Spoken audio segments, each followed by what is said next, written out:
Narrative infects the visual. Hi, everyone. I'm Laura Lopez Paniagua, and this is our friends from fraught. Today with artist and curator Yuri Zupancic. Hi, Yuri. Hello, how are you, Laura? Yeah, so you're joining us from Paris, right? You just arrived. Yeah, that's correct. Yeah, I was in New York for almost a month and now back in Paris. That's fantastic. So thanks so much for being with us today to talk about this amazing show, Freak Power, that you've curated along with Daniel Joseph Watkins. So we're going to talk about all of this in detail later, but just as an introduction, it's a show about Hunter S. Thompson's 1970 political campaign when he ran for county sheriff of Aspen, Colorado, and you're showing all the art that was created around it, the posters, etc. Right? Yeah, but it's not just the sheriff campaign. It was, the movement actually took place over a longer period of time and involved a lot of other political candidates and also environmental and social causes. But I mean, the Hunter's run for sheriff was kind of you might say, the high watermark of the Freak Power movement. Fantastic. So it's open through August 15th at the Poster House in Manhattan. Yeah. Love to visit it, but I think with the current situation, it's going to be a little bit difficult. But anyway, it's so great that we have you today, and we can share some of the information. So I was thinking these last days when and where we met, and I think it must have been around 2012 in Berlin Mitte in a kitchen, right, in a party. And I think our first conversation was about your name because you were named after the cosmonaut Yuri Gagarin, right? I might have told you that, but in reality, I was named after, sometimes I say that. I was actually named after Yuri Andreevich Zhivago from Dr. Zhivago. Oh, wow. That's interesting. All right. This Yeah. completely changes my vision of you, Yuri. Hey, the co-star of that book and film was named Laura, so Oh, wow. yeah. You should have told me that story. Well, no.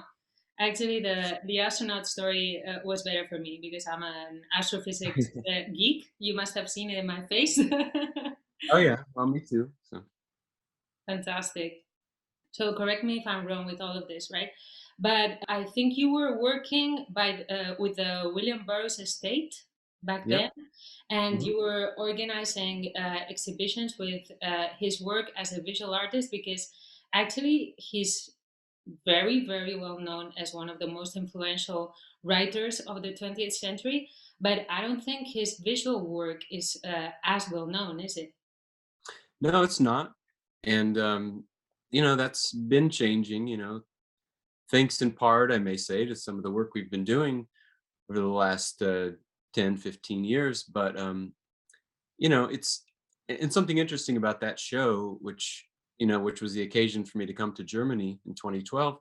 And the show is called The Name is Burroughs, and the show is curated by Udo Breger and Peter Weibel and Alex Weil. Anyway, the focus of this show was not just William Burroughs's work and the things that he actually created with his own hand and his own mind, but also his influence, because so many of his ideas and his inventions, his innovations, went on to completely change how other people thought and therefore how they created, you know, writing, literature, um, visual art, music, Absolutely. so many Yes. things. And so that was kind of the through line of that show, is that not just his visual art, but the fact that his incredible creativity and innovative spirit actually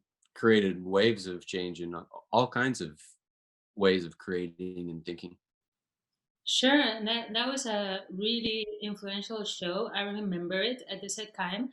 And also in Yep. 2016 and 2017, you did another thing with the ZKM and the Pompidou. Yeah, exactly. It was basically a show highlighting the work and legacy of lots of different artists of many different mediums from the Beat generation. And obviously, the most famous core group, you think of Burroughs, you think of Allen Ginsberg and Jack Kerouac and Gregory Corso. But honest, the list goes on and on and on. And there was, I think around 50 different artists in that show, which had ties or were directly part of the Beat generation. That's wonderful, Yuri. Also, one of the last shows you were curating is called Flower Power, Firepower at the Gonzo Gallery in Colorado, right? And I think this show is absolutely beautiful for what I've seen. I like that combination very much because you were bringing together William Burroughs and also Allen Ginsberg, you were just mentioning. And I want you to show us some stuff about this show and talk a little bit about it, but after Hunter Thompson. Would that be okay? Yeah, that's fine. Super. Absolutely.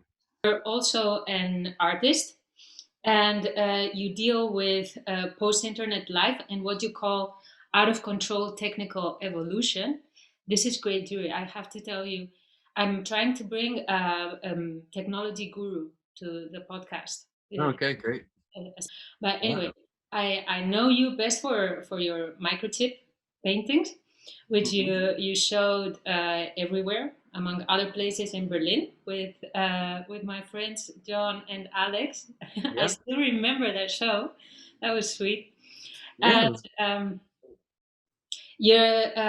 you've also been shown. Well, you've shown everywhere. You've shown in Europe, in the States, in Japan, and you haven't only been doing this microchip paintings that you're now like famous for, but you've also been doing music, video, sculpture, and all sorts of different mediums in the last years.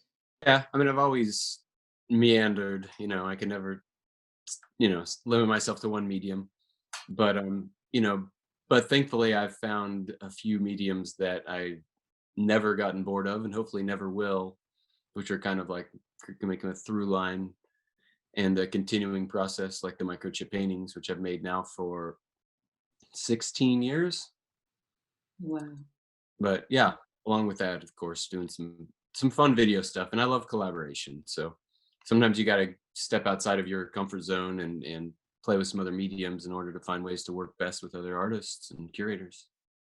That's great. Okay, so hopefully later you will tell us what you're doing now. Okay. And so now I'm Yeah, going of to course. introduce the topic of Hunter Thompson a minute, and then I'm going to start to ask you questions about the show. Right. So first of all, I don't know whether I told you or not, but I got to hear about this show, Freak Power, because of a New York Times article. I don't know whether I said this. No, So you didn't. yeah. So I love Hunter Thompson, and I read it on the paper. I said, "Ah, yeah, this is a cool exhibition." And when I saw there was you behind it, it was a wonderful surprise. It was great. Oh, cool. Oh, I didn't know that. I thought you had heard about it before, but well, not only you, but thankfully, we're grateful to the New York Times for publishing a nice piece about it. It's helped us bring this show to the attention of other people, even you. Yeah. So I'm just gonna talk a little bit about Hunter Thompson in case somebody doesn't know him. Um, So Sure. Hunter Thompson was an amazing American writer of the last third of the 20th century.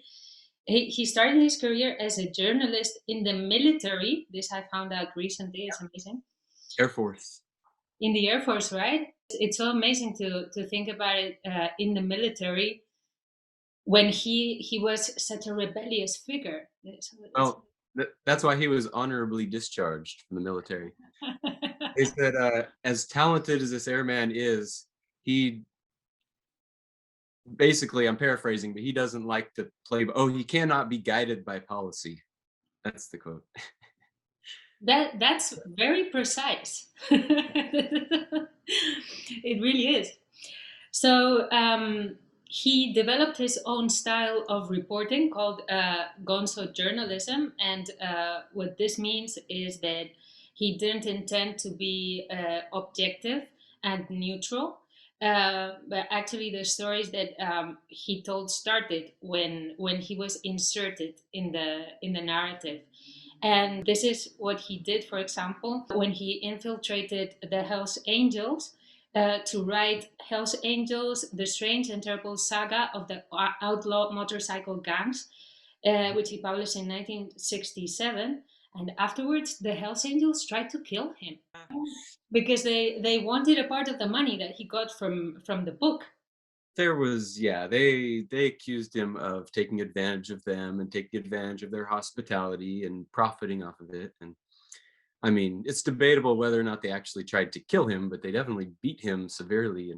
And Hunter writes about it after, very nonchalantly, of leaving the scene and putting his broken nose back in place so that it would heal correctly. And it's like, okay, change of scene. I'm out of here. Um, yeah, and actually that haunted him for years because even during his political campaigns for sheriff and during later exploits, he was still afraid of Sonny, the head of the of the Hells Angels, sending people after him. Which, I mean, he had reason to believe. I'm pretty sure that there were times there were bikers secretly, following him and making it known that they got their eye on him. And anyway, in a very threatening way. It just his whole life was like a novel. But anyway, we'll get to that.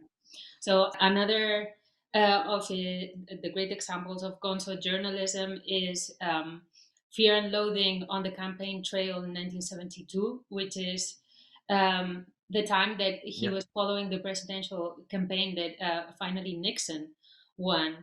So I think, I don't know how it was with you, but the first time that I came in contact with Hunter S. Thompson was towards the end of the 90s, when I was very, very young. Very, Mhm. it's true. But because of the Terry Gilliam movie, Fear and Loathing in Las Vegas, which Yeah. was a thing for my generation. Was it the Absolutely. same for you? Yeah, absolutely. Yeah, we're about the same age. I swear we were both very, very young. Yes, we were, and I remember my friend Jose Manuel, for example, who was, well, he still is a great draftsman. He started drawing like Ralph Steadman, and Uh-huh. yeah, which is odd, because we were kids from Madrid, but somehow, we all suddenly identified with with this No, writer that from the 70s. that was a major influence, absolutely. Yeah. Yeah. And yeah, it was a pretty decent adaptation. There's no perfect adaptation to film, but it was a I recently saw also Where the Buffalo Roam is uh-huh. the name. With Yeah. Bill Murray. Yeah, totally. Yeah, it's a good movie. I thought it was pretty Yeah. good. Yeah, it stretches further from the facts you may say, but it's definitely worth seeing. Yeah, and Bill Murray is absolutely wonderful in that movie. It's probably the best I've seen from Bill Murray. Yeah. Yeah, really, really good. So Mhm. anyway, Hunter Thompson keeps being relevant, and I think the reason why he fascinates me the most is because he's an amazing writer. He's funny, he's sharp, he's fast, he's like a bullet. I mean, there's no superfluous word in his narrative. He's absolutely fantastic.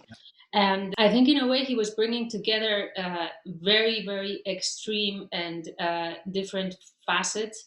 And this is why he's still a very, very interesting character. So, for example, he was this very masterful um, and very insightful writer, and he was also a great political thinker.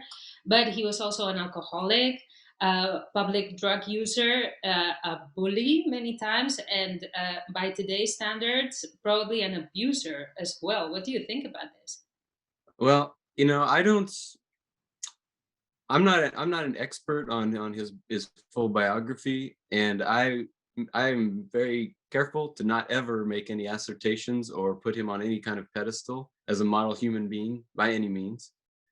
And because I've heard many differing accounts, but I think that I was lucky enough to meet his son Juan Thompson, who speaks very eloquently about the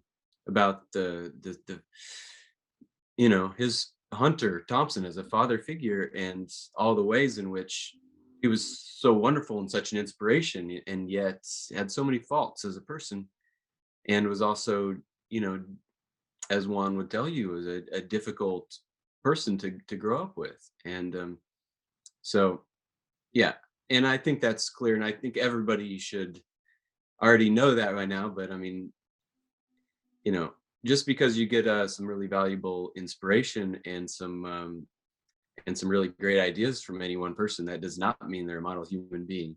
And Hunter Thompson, that very much applies to Hunter Thompson.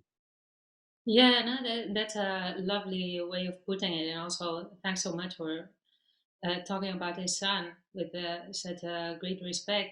I think that's very interesting. And also, I don't know, to a certain degree, to me, it's as if he created a character that he somehow ended up impersonating, and the character was fit for literature, but probably not that fit for life. No, which is a great tragedy. And also, he was a very romantic figure in a way. He was very idealistic. He was Yes. always prepared to put his life on the line. And I think this is something which is really touching about him, and that's why you really have to respect Hunter Thompson, because there was a great integrity to everything he did.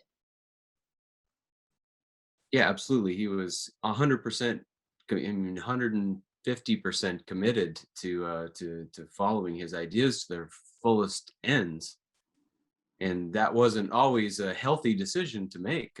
But he went there, and that's why we have books like you spoke of, Fear and Loathing on the Campaign Trail 72, and that's why we have some of the greatest literature and journalism that Okay, Jury, what was Greek power? What it was the Battle of Aspen? Let's start. Okay.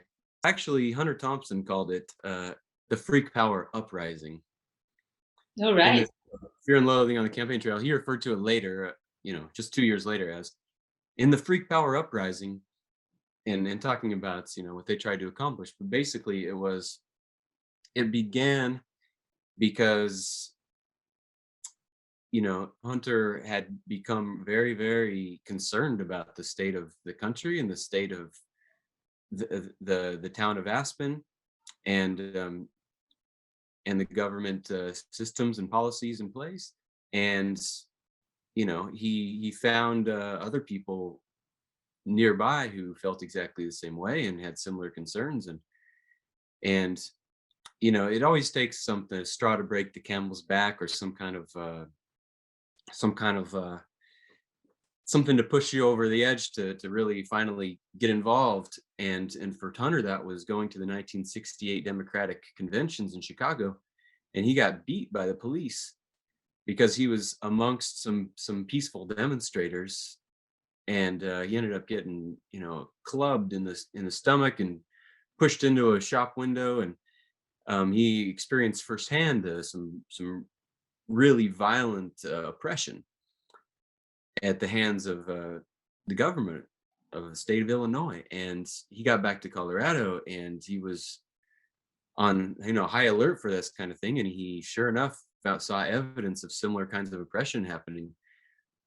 And like he says, I love this quote: I went to Chicago as a journalist, and I came home a raving beast. Hmm. And so basically, he got back to Aspen, and he saw the police there arresting people for blocking the sidewalk and putting them in jail for 90 days, and just because they had long hair, basically. Crazy, crazy. Hmm. And so anyway, that was so one of the catalysts. And obviously the Vietnam War, which was going on at the time, and all the conflicts related to racial rights and oppressions of different citizens for many different reasons. And it was a wild time. And basically, so right then at the end of the 60s, Hunter and his friend Thomas Benton, who we're going to talk a lot about, and he's an important figure in the freak power movement. Thomas W. Benton, aka Tom Benton, was an artist who, like Hunter, moved to Aspen from California in the 60s, and wanted to create the greatest place in the world to live there and raise their families. And so Hunter and Tom Benton and other folks, a lot of them artists and writers in the Aspen area, and and thinkers, intellectuals, philosophers, and just regular citizens. But these people all had these common concerns about the future of their town, which reflected concerns for the entire country and the world. But Exactly. so basically, this was like, we got to do something. And so Hunter calls people all day, all night, called people in the middle of the night, calls a motorcycle racer named Joe Edwards. Hey, Joe, you got to run for mayor. Like, what?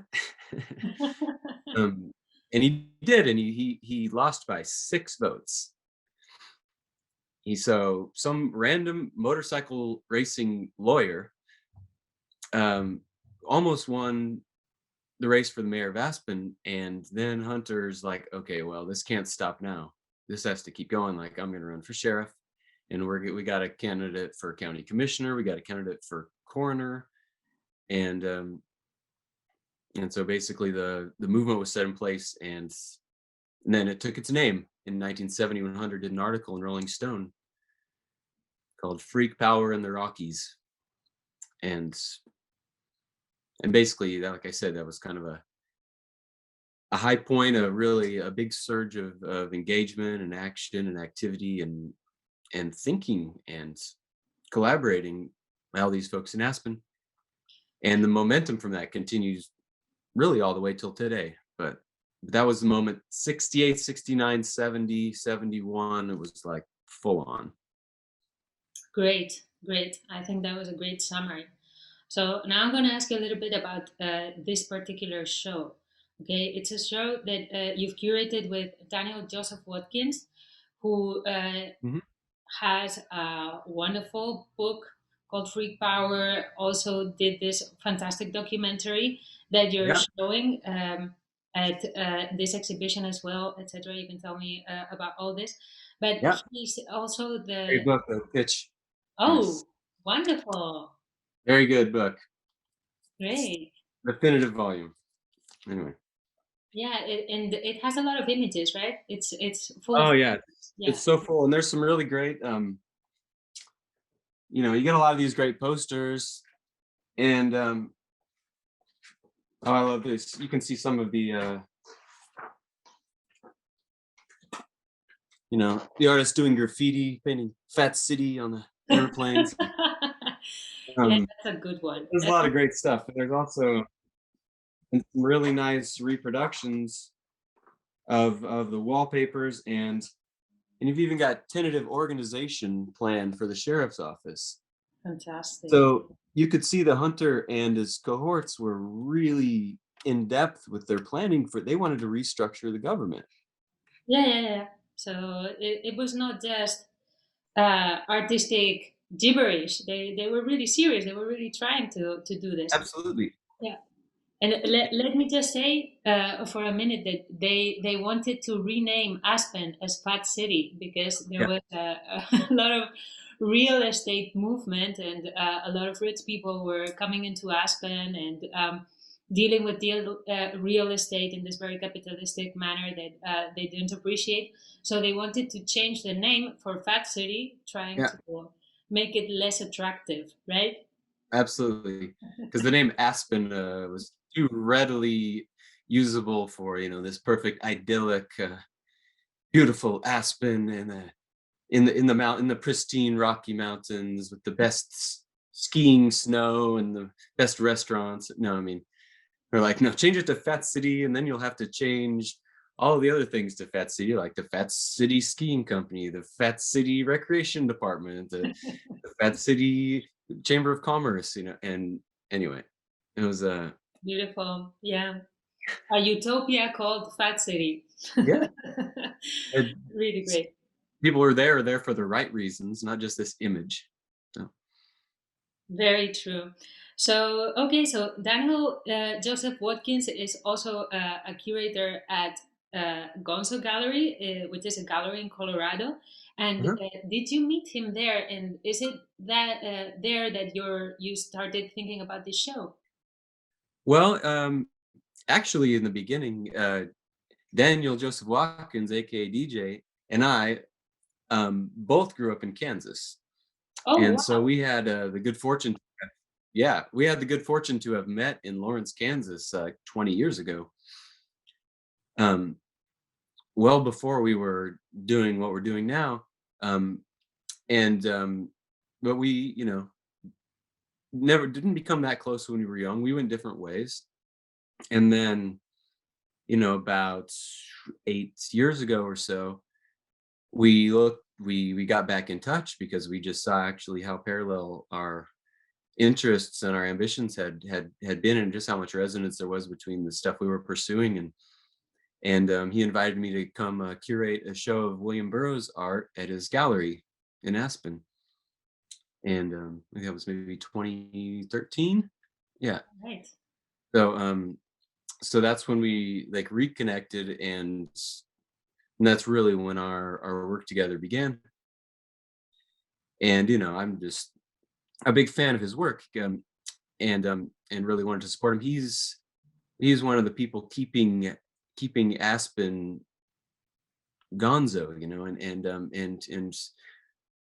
and continuing to breathe life into these legacies. They're just highly creative, and you know basically encouraging progressive thinking and an open mind about a lot of these things. Anyway, but it also, as artistically, I got to mention that Daniel's latest, one of his greatest works, is directing a film called Freak Power: The Ballot or the Bomb, which yeah, he co-directed with Ajax Phillips, and it's an incredible film which is available now for streaming, rental, or purchase.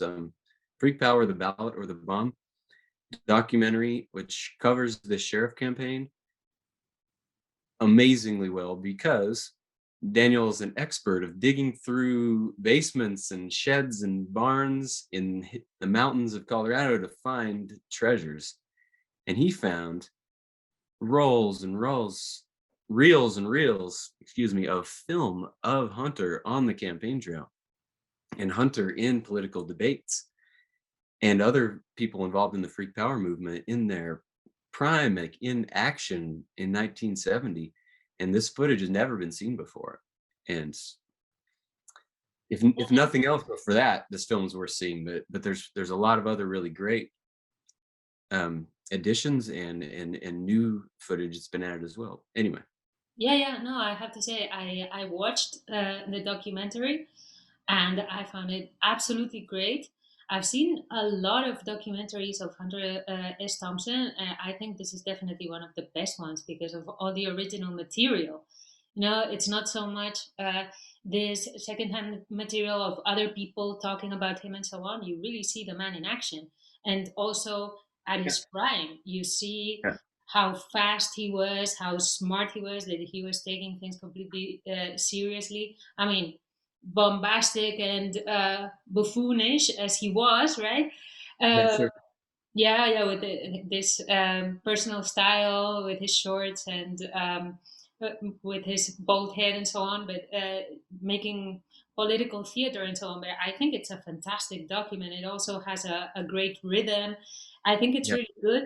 And it's one of the materials that you're showing at the exhibition. But also, I wanted you to tell this story about Daniel sleeping in the truck, taking the posters from Colorado to New York and sleeping in the truck. How did that happen? I thought that that was beautiful. Yeah. Well, like I said, Daniel, one of his greatest skills is scouting out these materials which have ended up in all kinds of crazy places. And so, some of the posters that he really wanted to include in this exhibition, the only place he could find those were in the collections of former drug dealers, and who Tom Benton and other collectors had traded presumably for drugs. Whatever. All we know for sure is that these posters ended up, a few of them, in the hands of people who didn't necessarily like to handle business in a very bureaucratic way with documents and forms. It was really more like, if you don't get this poster back to me in one piece, um, and I wasn't there for those conversations. I don't know how it went, but I mean, I was never too worried about Daniel or any of these issues. But and it's also that you have to remember that Aspen, Colorado is a very civilized, a very metropolitan little town, but it's buried in the mountains. And there's people living just outside of that city. I mean, me, for a couple months, I was living in a bus with no electricity or running water or anything. And so I only mention that because there's still some kind of old you might say cowboy or outlaw ways to do business out there that still kind of persist. Interesting. this, this whole show, I mean, it's like a movie itself. Everything with Hunter Thompson ends up being very narrative. So, all right. I'd love, if it's possible, to see some images of the show, and it would be great if you can tell us how you organized the show and what kind of works you picked and so on. Absolutely. Let me just pull up some images for you. Great. Here we go. This is the opening panel of the show, and which has this lovely freak power calligraphy created by Ralph Steadman. It's about time we mentioned Ralph Steadman, or mention him again, because he's a big part of this show, and he's still going strong. He's out there in England, still making politically charged, amazing illustrations and art, and he's created new work for this show, including this graphic, the Freak Power logo. Anyway, there's an important quote hidden down in the bottom left corner here: "Politics is the art of controlling your environments." Hunter S. Thompson. And I wanted that to be one of the opening quotes of this show, because you really see, him mixing politics and art, and you also see him in full costume here. And you mentioned political theater, and I don't know if you can find any better examples of political theater than Hunter Thompson running for office. Totally. But anyway, yes, sir. There's a lot of text here, and which I wrote, most of the text. And this is also because Daniel was so busy making this film, which one reason I mentioned the film. He was so busy with that's why I was so happy to jump on board and help him, organize his show and do text and things, because he put so much into that film. Anyway, here we go. Okay, so you walk into the gallery, and there's the most iconic Thompson for Sheriff poster, obviously, for his campaign. And you look up above that to the left, there's "Common sense in the apparent madness of my campaign." Another gem, another showcase of his sense of the political theater. And it's not that he invented any of this madness. He just placed it perfectly well to emphasize the points that needed to be emphasized. Anyway, I also want to mention with this show, it was a really great collaboration with Poster House, which is a great museum. It's only been open less than 2 years now in Manhattan, between Chelsea and Flatiron. and particularly Ola Baldych, which is the exhibition designer who put her heart and soul and did amazing work. And it was such a pleasure to work with her to lay out this show. And It you'll looks see what I'm talking beautiful. about. Jury, I have to say that this is excellent. It looks really beautiful. Well, thank you, and thanks to the staff at Poster House as well. And okay, so the show is divided up into different sections. There's 10 sections in this installation, and so this is the philosophy area where we talk about some of the obviously the principles and the moral issues that underline the freak power movement, but also talk. That's also about Gonzo and what is Gonzo. It's a certain philosophy. It's kind of an attitude, a way of life, and you see there that American Dream poster, which was actually created by Tom Benton on the night of Bobby Kennedy's assassination. Oh, wow. When he heard the news, he stayed up all night and made that poster, which it has a brain in the crosshairs and a little dove flying, the American Dream, and which is echoes a lot of Hunter Thompson's quotes about his efforts to save the American dream, his fears that the American dream is dead. And in one of the closing lines of the film, I proved what I set out to prove: the American dream really is fucked. Yeah. This is But- one of the questions that I have for you later. This is something that I've really been thinking about. okay, great. Well, anyway, I'll keep moving here. Hmm. And just another view of the philosophy section, and there's a little quote I think I'll read. I'm not at all embarrassed by the use of the word freak. I think the way things are going in the country right now, it's a very honorable designation, and I'm very proud of it. To be abnormal, to deviate from the style of government that I deplore in America today is not only wise, but necessary. Hunter S. Thompson, 1970. Yeah. And you see back there the Gonzo, what the fuck's Gonzo? And that's one of the new works Ralph Steadman created for the show. Oh, great. By by drawing on a photograph by David Heiser. And next to that, you see a John Denver, who is also an Aspen resident and very active, and especially in environmental causes. John Denver is the singer, right? Yeah, exactly. You fill up my senses, right? It's that Yeah, guy. yeah, Yeah. yeah, yeah, yeah. He was also an Aspen resident who was, who was an activist for especially environmental causes, like I say. Right. But Mhm. but anyway, and so then there's a section about the political art that was the political posters created by Tom Benton, which were far ranging.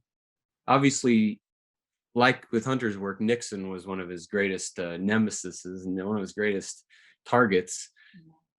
And but some of these are even later. You see the re-elect the president. Well, that was Nixon, but this one down here, celebrate man's inhumanity to man, re-elect the president. That was actually made for Bush's re-election. That was that's the latest work in the show.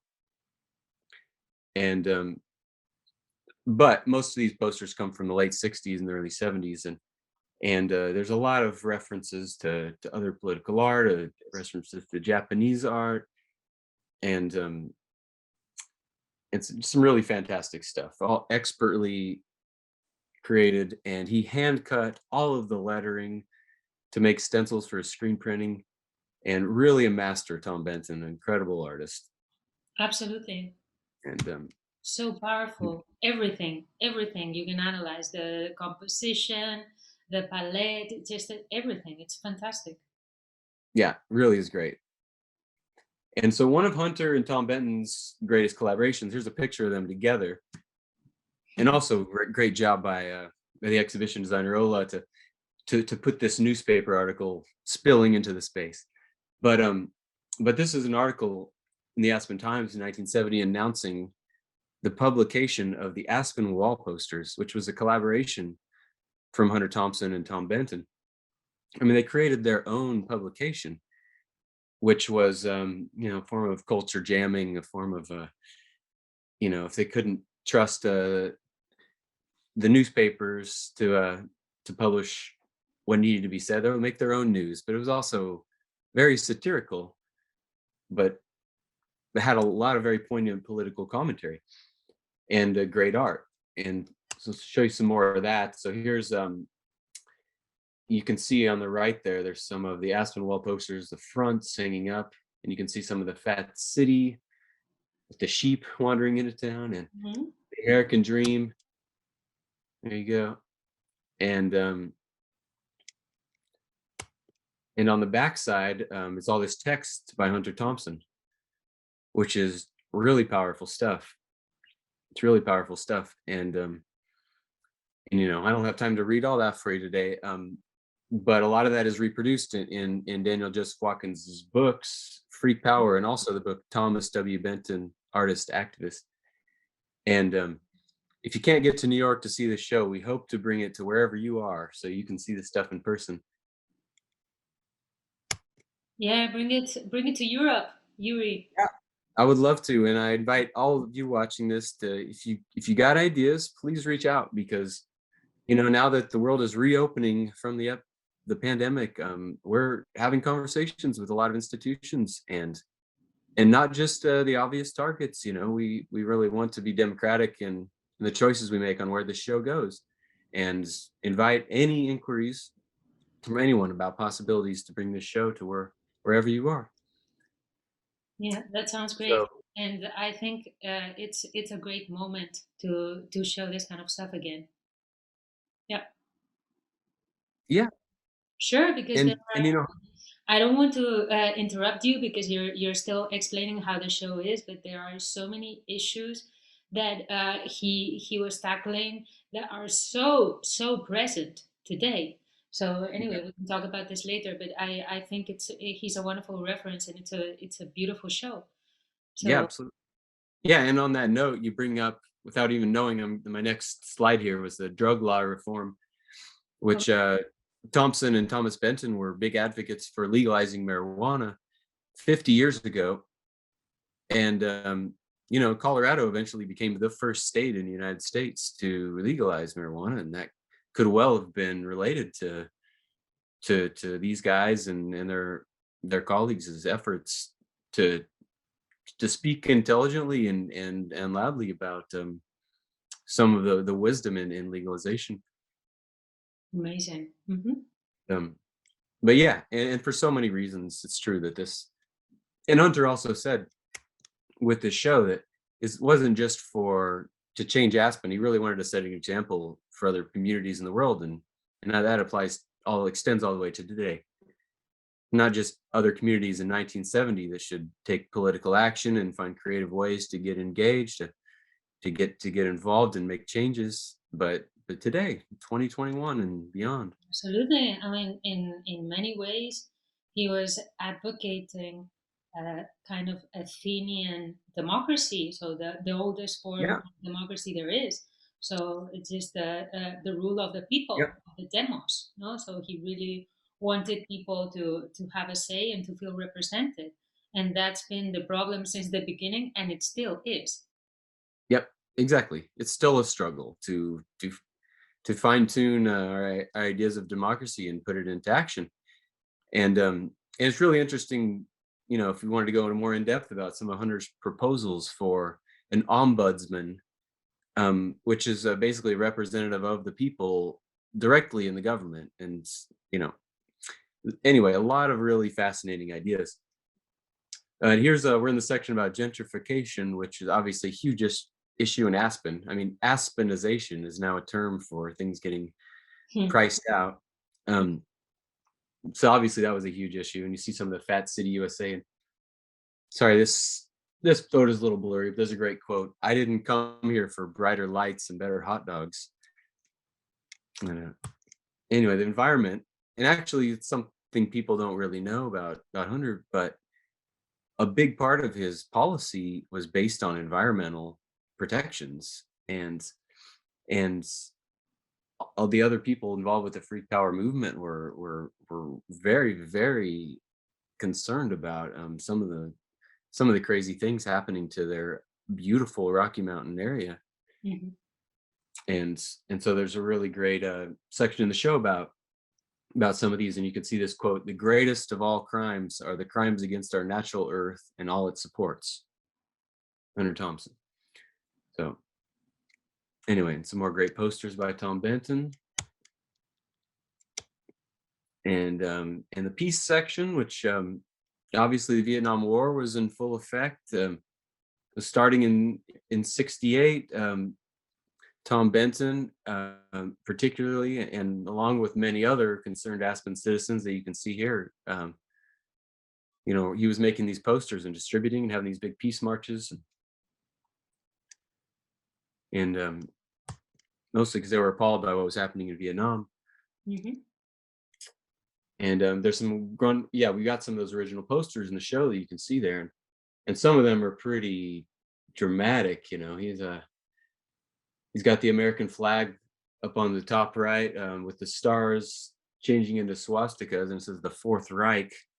He was very, very concerned about the military-industrial complex, and even making comparisons to other fascist regimes with complete, sincere fear that the American regime was turning into a fascist regime. Hmm. Anyway. And a great poster with the American flag dripping blood. We are all prisoners of war. And anyway, and you can see on the far right there, this slide, that we have an original screen print, original screen, excuse me, that was used to print the Hunter Thompson for Sheriff posters. Beautiful. Yeah. And on one of the columns in the anti area, we've got the tentative platforms, which are so great. And I'm not going to read them all now, but you see the mention of changing the name Aspen by public referendum to Fat City, Hmm. and sod the streets at once. They wanted to rip up the streets and keep all the cars out of town and put a huge parking lot outside of town. And one really prescient thing is the sheriff and his deputies should never be armed in public. Every urban riot, shootout, and bloodbath involving guns in recent memory has been set off by some trigger-happy cop in a fear frenzy.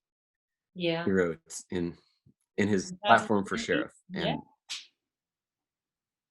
And yeah. So as much as Hunter is known for, carrying his guns all over and shooting stuff, which obviously he did, but he thought the police should not be armed. And he was looking ultimately as a manner of a de-escalating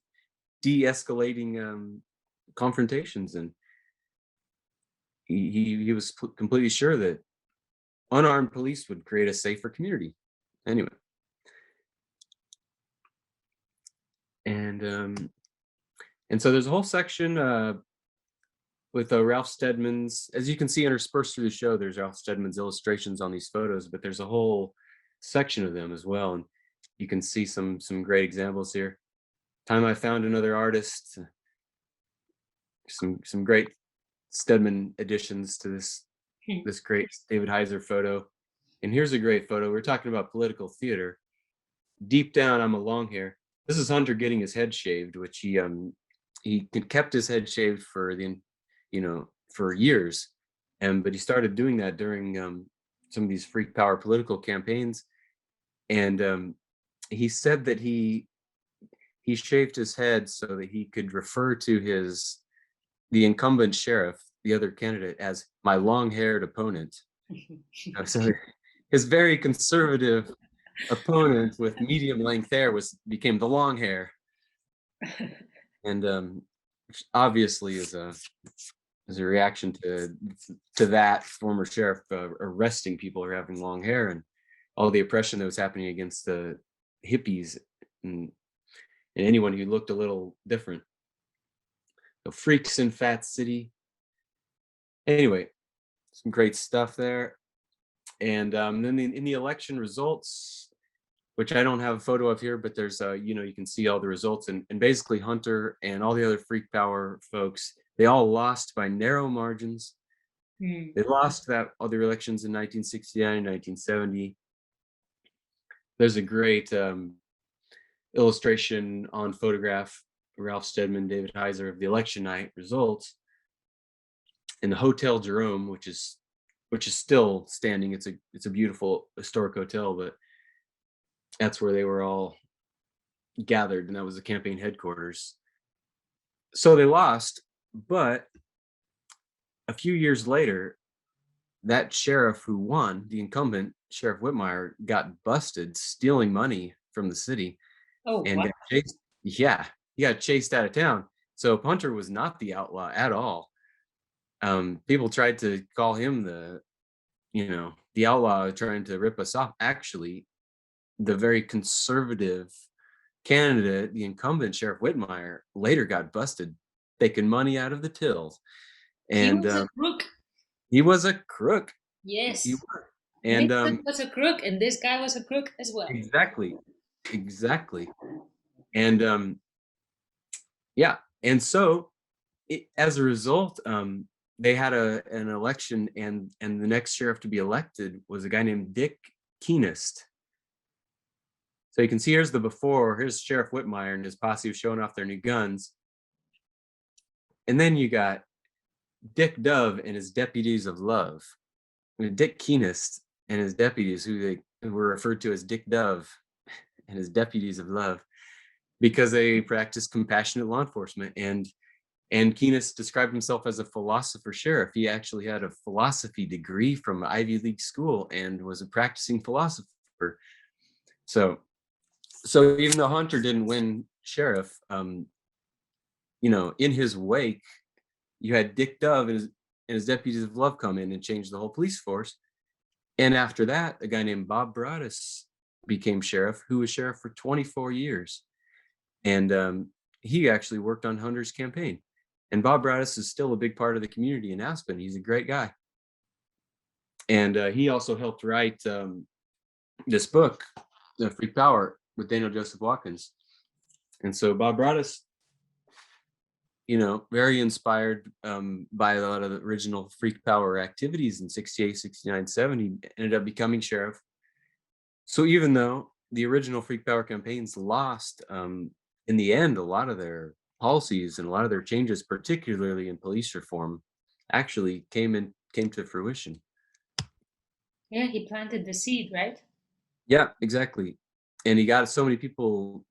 I mean, a huge number of people got registered to vote just because of the Freak Power, the wild energy that was just pulsing through the town. They got people off their asses and down to the polls to vote, and they continued voting. And there's, it's obvious even today that what happened 50 years ago still influences people's actions and activities. And like I say, particularly the police force, but other environmental protections and other things in the Aspen area are very much continuing in a direction that Hunter Thompson and Tom Benton and all these guys pushed them in.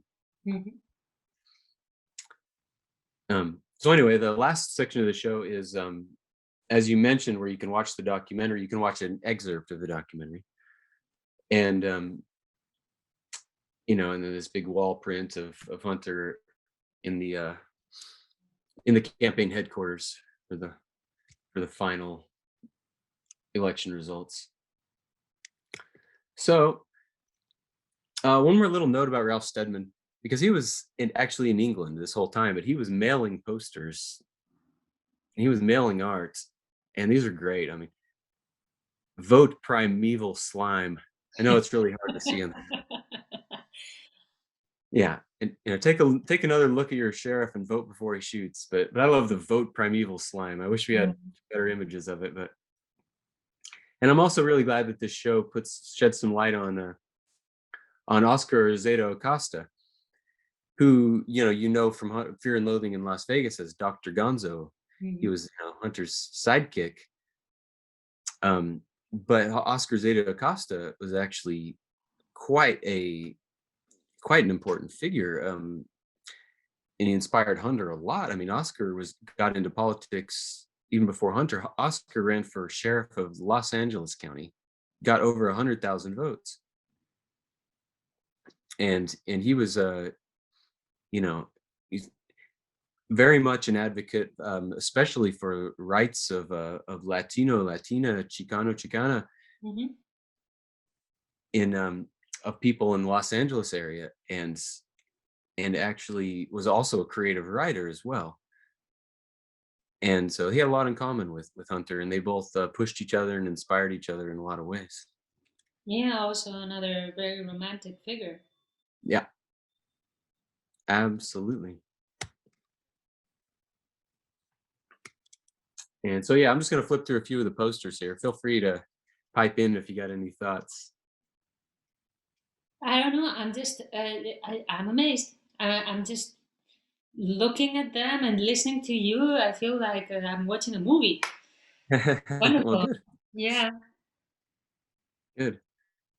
Yeah, I mentioned some of their environmental causes. This is a great Thomas Benton poster. Earth, born 5 billion BC, died 20th century AD. Cause man. Wow. Wonderful. Yeah, another one of the Fat City, USA. And some of these wall poster. This is the back of the wall poster, and somewhere in this text, there's a quote where Hunter says that there's basically a void in politics, and we intend to fill it. And this helps kind of explain Hunter's attitude and why he even got involved. He didn't want to be sheriff. He didn't want to be a politician, but he sensed a huge void and nobody else stepping up Mhm. to take action. So that's what he did.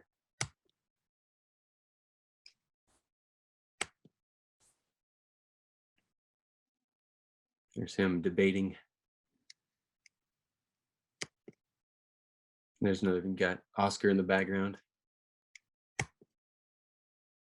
This wonderful work. It's so iconic. It's fantastic. It's really good. Yeah, really is great. And some of this is being shown for the first time at Poster House in New York, and as you mentioned, up until August 15th. So please come visit it if you can, and if not, I hope to bring it to wherever all you are. Yeah, we hope so too. But it's amazing how the aesthetic matches Hunter Thompson's writing style and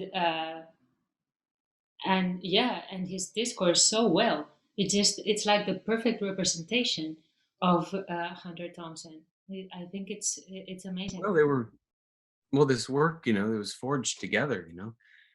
Um, so much of 100 created was created in dialogue with these other artists like Tom Benton and Ralph Steadman, and Yeah, that's it's really, very energetic and also very positive. I love this era of American politics. I find it so interesting. And also, I think that probably now things are so bitter.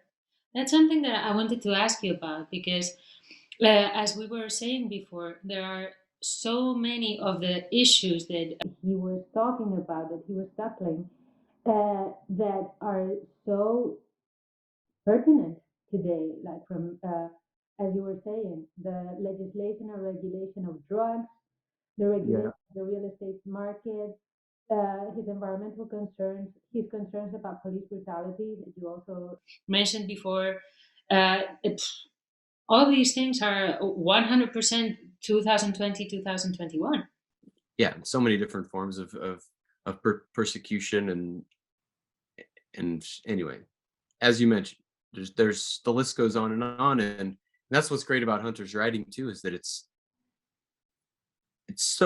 so packed full of, as you mentioned, like every single word, every single phrase is so well crafted that you can continue to find new meaning like every time you read it. Yeah, he was a visionary, and Yeah, it was almost as if he was so sensitive and such an intelligent person that it was all too much. And that was why yeah, he also had this very explosive character, right?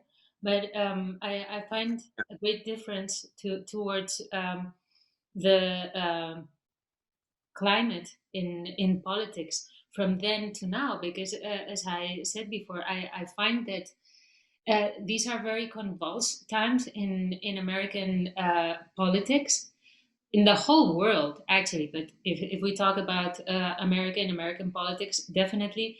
But there is so much bitterness. Well, I don't see, because, for example, Hunter Thompson and his friends and collaborators, I find that there was such a such an artistic and very creative spirit, and there was something very positive, also fun and very ironic and very provocative and so on. Do Are we really seeing this kind of attitude today? It's a good question. It's easy to be skeptical and looking around and seeing feeling a lack, and just like what Hunter said, of sensing a void and wanting to fill it. I think you and I are on the same page, and I'm sure many others amongst us, that feeling that, you know it's it's time, it's well past time, that there were some new faces and new energies and new movements, ready to enact some real change. Absolutely. So I'm going to ask you the last question about this topic, which is about the American dream, because this is something I noticed, especially during these last weeks, that I've been rereading stuff and doing a lot of research, and yeah, he speaks so often about the American dream and its corruption, and I think to Yeah, a certain degree all this self-destruction, and we didn't mention, but he ended up committing suicide. I think it was in 2005, and he was not feeling well.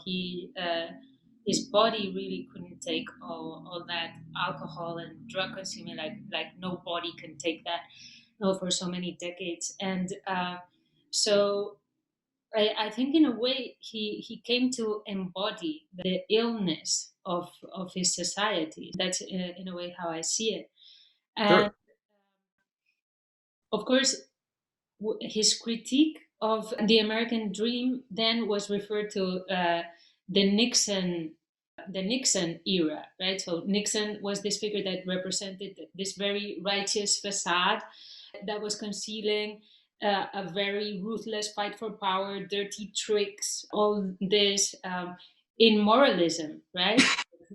We mentioned before, you were saying before that he was an immoralist, posing as a moralist. I mean, Nixon.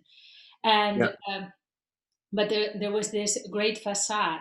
And of course, in that critique, he reminds me of many of other of my American heroes, like Frank Zappa or Sylvia Plath or even David Lynch, right? So I don't mhm. know.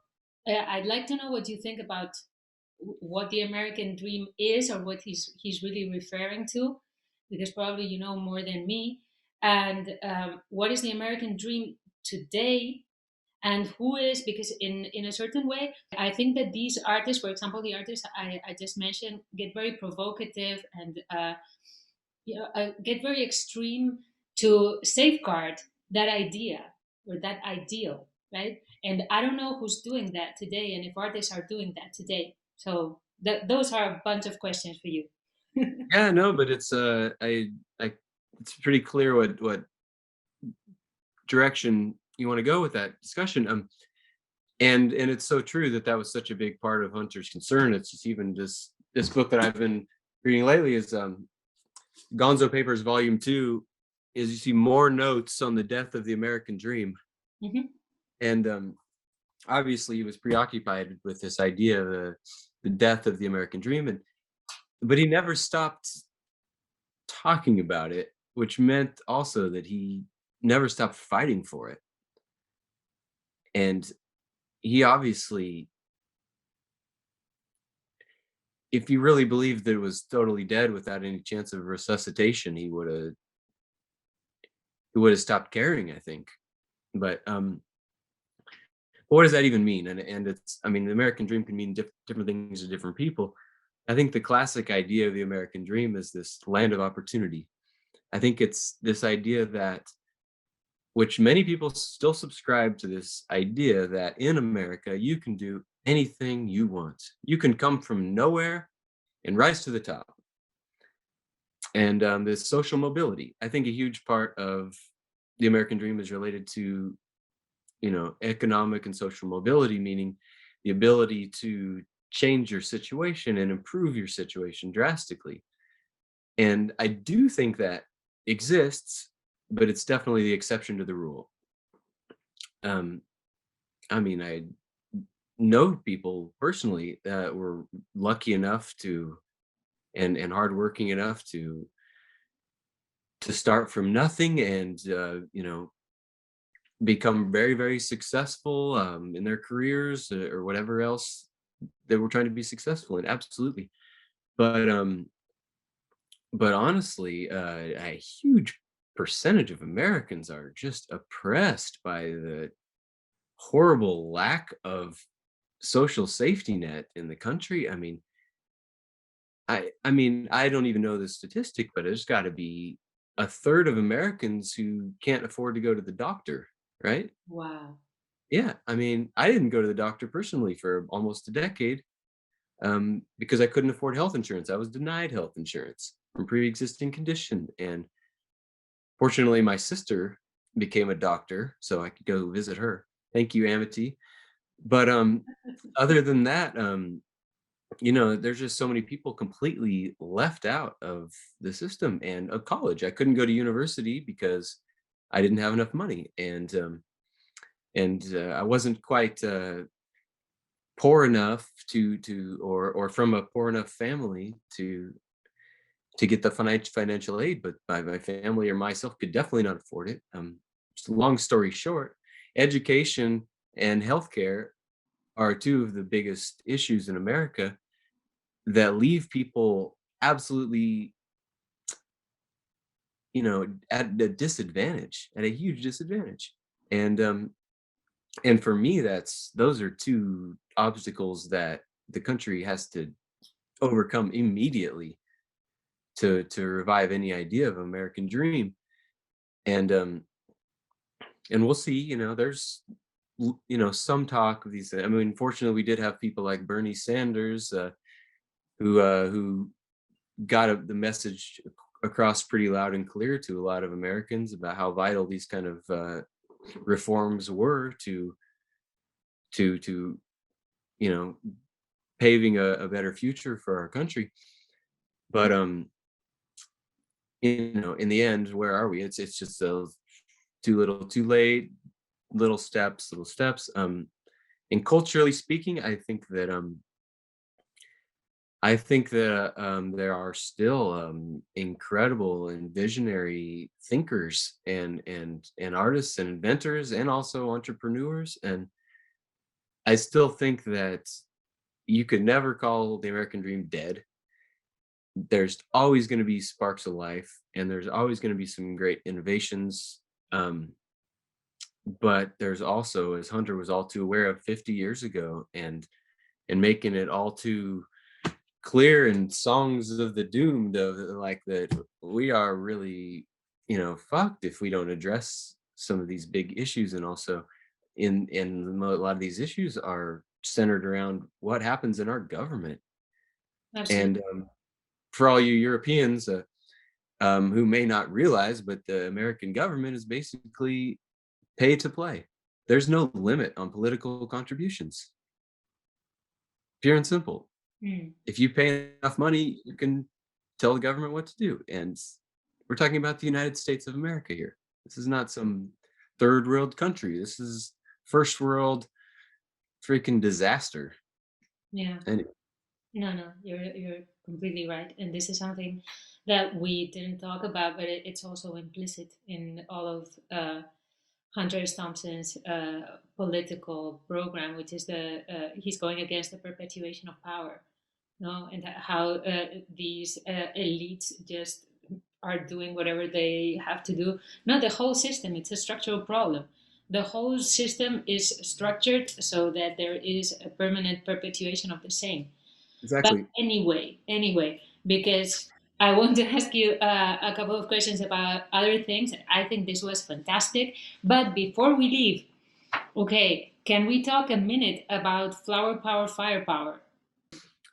Absolutely. Which yeah, that's one of the last shows I curated, and I loved doing that show. And so it turned out to be a really lucky, happy accident that I got stuck in Aspen, Colorado, and ended up being a guest curator for Gonzo Gallery for a few months, and created this show with the help of Peter Hale from the Allen Ginsberg Estate, and a lot of other folks, and yeah, we made this the really exciting, a really fun show about the visual art of Allen Ginsberg and William Burroughs, and I felt like that was just the perfect moment for it, to celebrate these guys, especially being in America. Just around every corner, you got people arguing about this and that, and you got people wearing "Make America Great Again" hats next to the person, with an anarchist tattoo, and just like there's so many differing points of view. I Yeah. felt like Ginsberg and Burroughs set the perfect example of two guys who, at first glance, you would disagree about everything, Hmm. and um, and but that created such a beautiful dynamic, and because they disagreed, but continued the conversation all the way to the ends of their life, and remained best friends, and corresponded regularly, and that's why they both were able to develop their ideas so fully, is because they had this constantly a devil's advocate on the other side to keep bouncing back arguments to whatever they said, and developing their ideas to such beautiful and developed heights. Um, anyway, great fun with that show, and that's another one I hope to tour around the world, and find some more I galleries and museums to bring Beautiful. that to. Also, visually, I thought all of this conversation and all this meeting of extremes is very well exemplified in the image of Burroughs' shotgun art. So he was making Mhm. these paintings, shooting at things, and you combine this with these fresh flowers and this very mellow kind of aesthetic. I thought it was a great combination, and also uh, visually it was so eloquent. Well, thank you. I mean, not that I created any of those works, but I'm happy that you saw it all come together so nicely. That makes me pleased. Um, but all the credit goes to these guys, and also for being interdisciplinary artists way before that was trendy. I mean, these were they were guys their whole life they were forced to live behind this idea that, like, okay, I'm a writer, and Hmm. then on the side I do these other things, make drawings or photographs or films or music, and they were always kind of forced to hide that a bit, and discouraged vocally, and very forcefully discouraged from pursuing their other mediums. So that's another reason I feel really excited to share the Yeah, no, less that's known creations of these guys. And I've got a little video here if you want to see that. okay. Let's watch the video. Okay, here we go.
wonderful.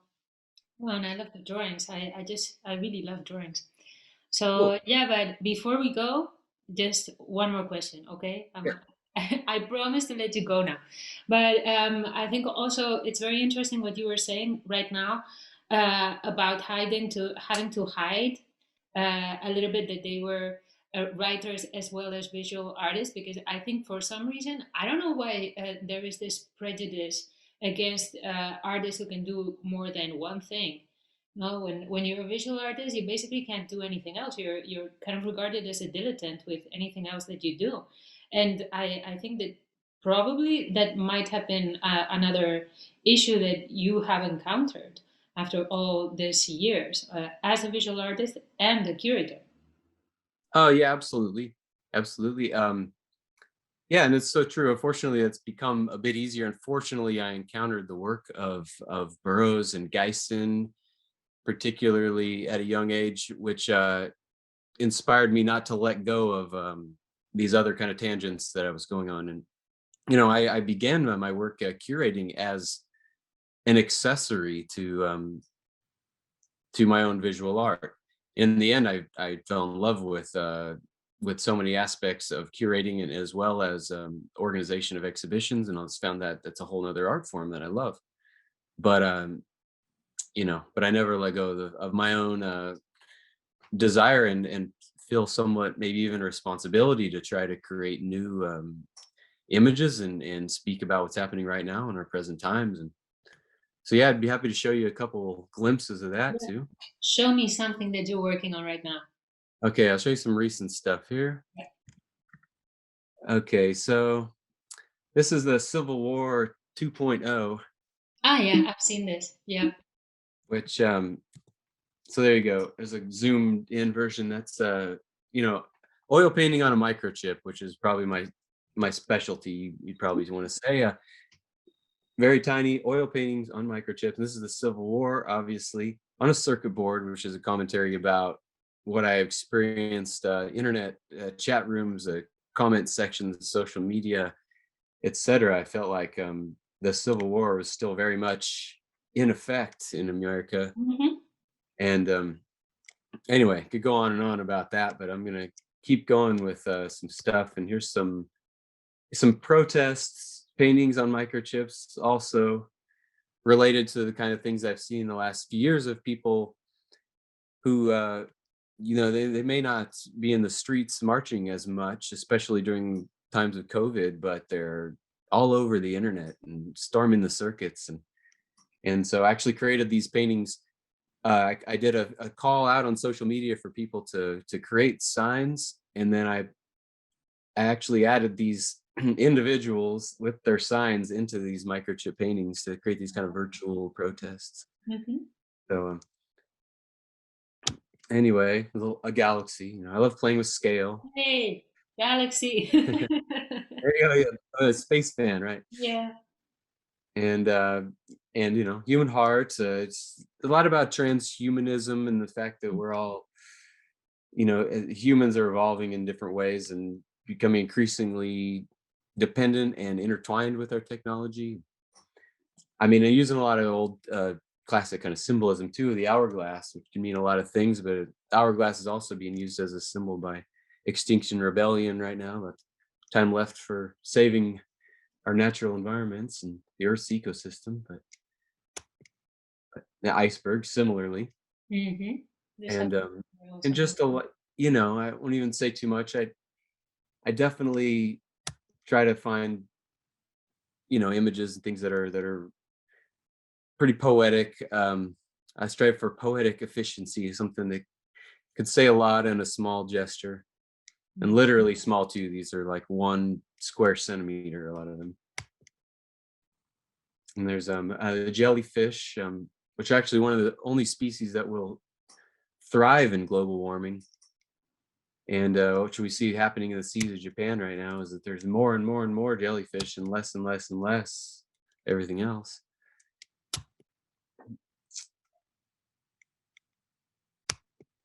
And l'ordinateur. Hmm. Ordinateur means computer in French. So l'ordinateur, that's orgy computer. Hmm. a whole lot of different metaphors you can go into there. This one, yeah, there's so many tiny. I think there's 24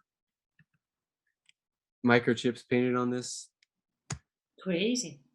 Yeah, and here's another project, something I did with my partner Pauline, who's also an artist. Mm-hmm. Um, oh, and this was out in Aspen, near Aspen, an abandoned silver mine we turned into the vagina of Mother Nature. Mm-hmm. And you actually enter into this and walk for, hundreds of meters into the center of the earth, and to find the nature being born in the uterus of the nature. But then you walk back out and you're reborn into nature, which sounds cheesy, but it was Yeah. actually pretty effective. And there were people came out of there in tears. It was I was really happy with that installation, and that's another project I want to continue to develop. Reminds And me of Ana Mendieta. reminds you of what? Ana Mendieta. Oh yeah, for sure. Mm. Yeah, yeah. I mean, there's other, not the only people working on this theme, of course. But I'm doing a lot of video art, and like I mentioned, collaborations. I've been collaborating a lot with the Anagram Ensemble of New York City, and they premiered an experimental opera at the end of 2019, right before the pandemic. Call it, I looked at the eclipse. There's a reference to Trump looking at the eclipse, and mostly the Great American Eclipse. But yeah, really a really abstract and satirical and weird and beautiful opera. Really pleased to be a part of and do all the video for. So here's a couple glimpses of that. Some of that work.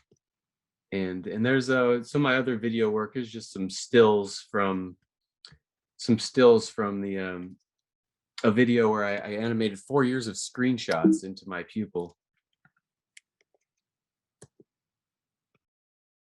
So, and so all the random things I was looking at on my computer. Who owns digital memory? So maybe I'll leave you on that question. Who owns digital memory? Mm. I don't know. Anyway, I'm exploring all these things and use my art as a way to research and meditate on my other projects as well. Great. That was great. Also great to see your work again. So anyway, my friend, so great to see you. This was fantastic. Thank you so much. And congratulations for this wonderful show and for all of these things that you're doing. I hope to see you soon. I know Well, it's difficult to move in Europe right now, but yeah, soon, dear. yeah, well, thank you so much, Laura, and thank you so much for taking interest in all this stuff. And I can get off my soapbox now and start preaching about these things. But as you say, like I really think it's a very important time to think about all this stuff that's presented in especially in the Freak Power show, but and in some of the other things that I'm working on. Try to invest in my creative efforts and things that can make a difference today. And but none of that would go anywhere without people taking interest. So thank you so much, and I wish you so much luck with your own work. Thank you. And yeah, I hear you, and I hope there are also a lot of other people who are hearing you as well. Okay, friend. Take care.